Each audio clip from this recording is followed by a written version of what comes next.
Alright, this is going to be a video on springs and Hooke's law, or specifically the force that a spring will apply when it is compressed or stretched. So every spring, so imagine our spring here. Oops, I've got a eraser, so I'll switch over to a pen. There we go.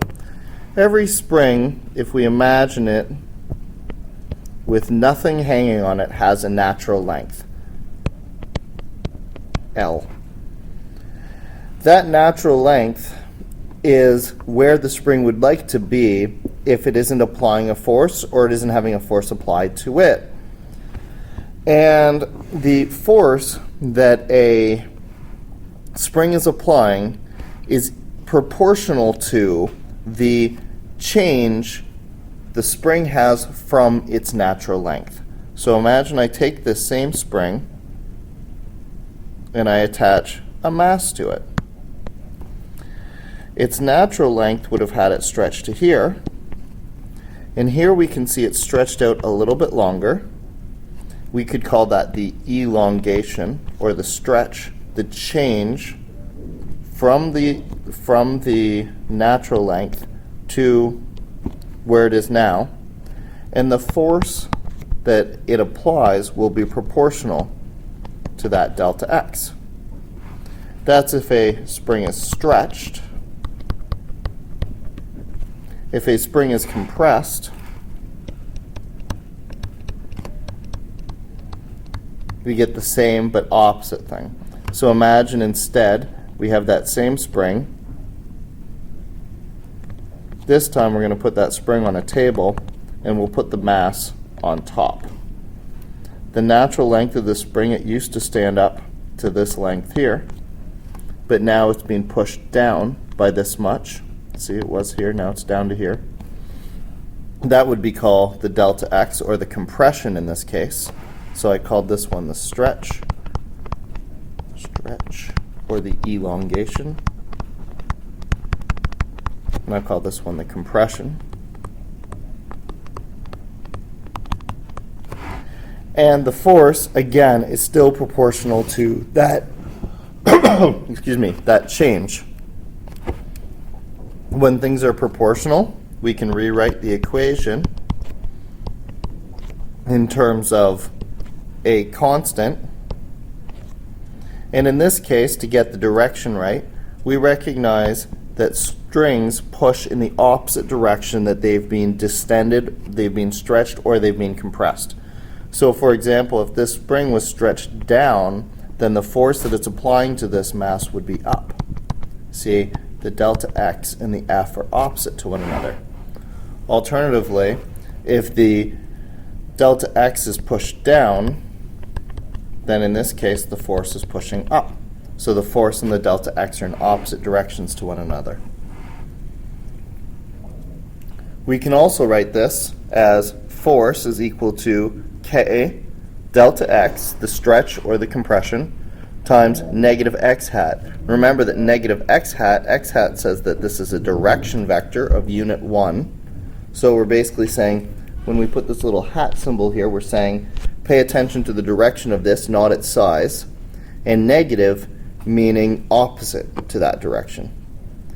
In this way, this force is sometimes called a linear restorative force. It's linear in that this is a linear relationship. If I plotted this, force versus delta x, it would form a straight line.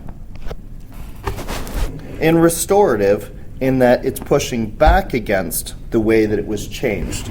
So for example, if this delta x was going down, the force is pushing back up. If the delta x was going down, the force is pushing back up.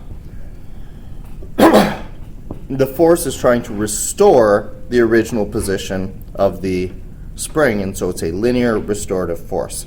Now we can see from this equation, if this was y and this was x, this would be m.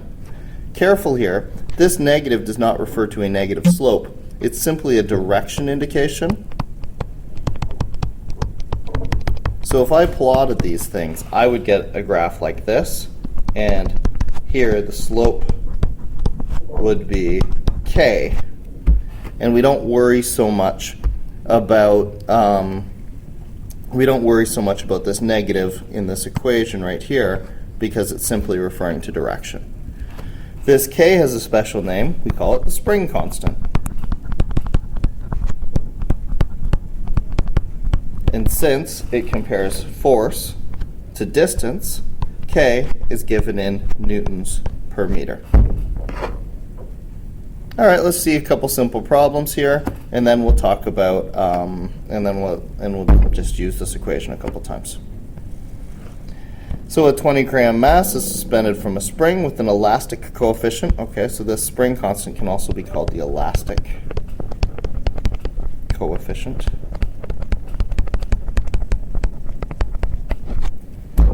Of 1,000 newtons per meter. How far below the natural length will the mass hang? So we have a 20-gram mass. Keeping in mind here, I'm just going to redraw that as 0.02 kilograms. And we have some force of gravity acting on it. And the elastic force, or the force from the spring, is balancing that as it says it's suspended, as in it's stopped moving or it's stationary. Force of gravity here would be 0.2 times negative 9.8 newtons per kilogram, giving me 0.02, giving me 0.196 newtons, negative. So the elastic force would be 0.196 newtons. So with that in hand, I know that F is equal to K delta X. So 0.196 newtons is equal to 1,000 delta X. And so my delta X here would be 0.123196, or if you prefer 1.96 times 10 to the negative 4 meters, which is a pretty small little stretch. That is because we have a pretty small weight and a pretty large elastic coefficient, so we're hanging a pretty small weight from a pretty strong spring. So whatever the natural length of this spring was, so here's the spring originally, whatever that natural length was, L, once I add the mass, it stretches the tiniest bit further, delta X, and this is what this value is right here.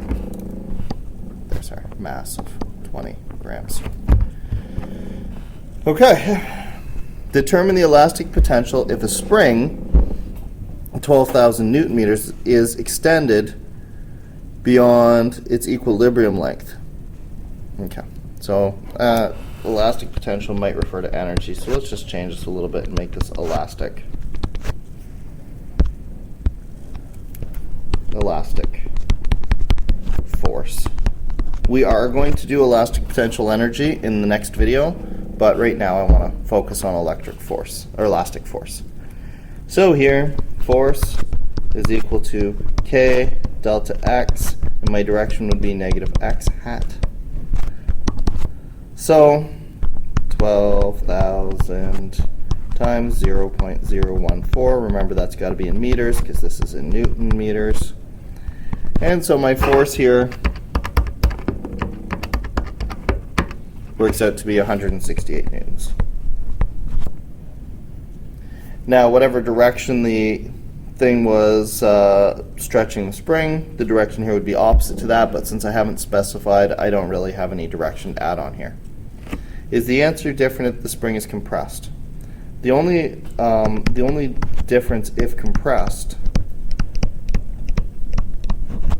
is that instead of delta X stretching out and pulling the string back, now you'd be compressing it, and so the direction of the force